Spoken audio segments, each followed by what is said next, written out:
বিসমিল্লাহির রহমানির রহিম।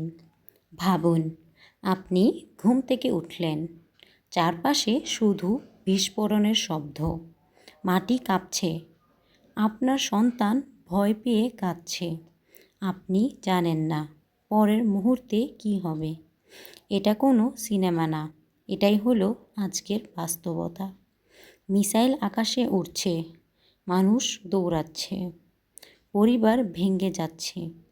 আর এই অবস্থায় অনেক মুসলিম একটা প্রশ্ন করছে, ইসরায়েল বনাম ইরান, ইসলাম কাকে সমর্থন করে? আমি কাকে সমর্থন করব? এই সংঘর্ষ নতুন না, অনেক বছর ধরে চলতেছে, কিন্তু এখন এটা আরও ভয়ঙ্কর হয়ে গেছে। আর সবচেয়ে বেশি কষ্ট পাচ্ছে কারা? নেতারা না, সাধারণ মানুষ।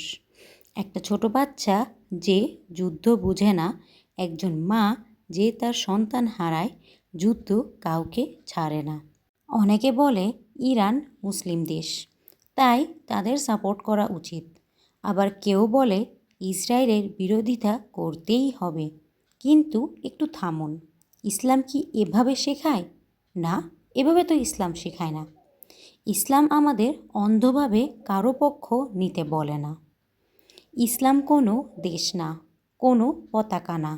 ইসলাম হলো ন্যায়ের পথ। একজন সত্যিকারের মুসলিম সত্যের পাশে দাঁড়ায়, যদিও সেটা কঠিন হয়। ইসলামে সবচেয়ে বড় শিক্ষা হলো ন্যায় বিচার। কাউকে খুশি করার জন্য নিজের লোক বলে কখনো অন্যায়কে সমর্থন করা যাবে না।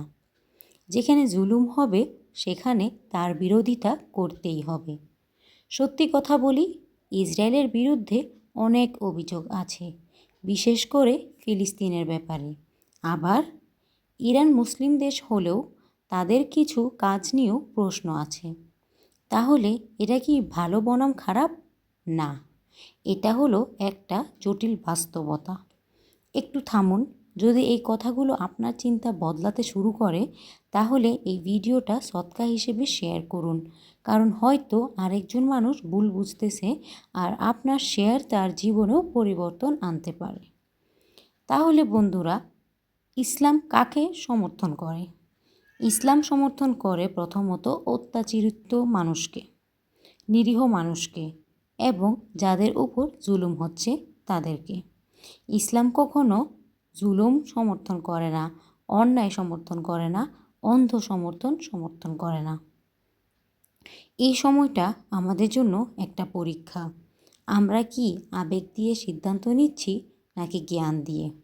কারণ সহজ হলো একটা পক্ষ নেওয়া, কিন্তু কঠিন হলো সত্যের পাশে থাকা। অন্ধভাবে কাউকে সমর্থন করলে আপনি প্রশ্ন করা বন্ধ করে দেন। আর যখন প্রশ্ন করেন না, তখন হয়তো আপনি না জেনেই অন্যায়কে সমর্থন করছেন। মনে রাখুন, ইরানের শিশু, ইসরায়েলের শিশু দুজনেই মানুষ। তাদের কষ্ট, তাদের ভয় সবই হলো সত্যি। আমাদের কি করা উচিত? আমাদের উচিত অত্যাচারিতদের জন্য দোয়া করা, অন্যায়ের বিরুদ্ধে কথা বলা, সঠিক জ্ঞান নেওয়া, ভুল খবর ছড়ানোর থেকে বিরত থাকা।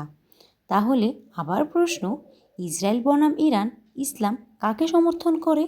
উত্তর হলো, ইসলাম হলো কোনো দেশ না, ইসলাম ন্যায়কে সমর্থন করে। এই মুহূর্তে কোথাও একজন মা তার সন্তানকে জড়িয়ে ধরে আছে, ভয় পাচ্ছে, দোয়া করছে, হোক সেটা ইসরায়েলের মা বা ইরানের মা। আর একদিন আমাদের সবাইকে আল্লাহর সামনে দাঁড়াতে হবে।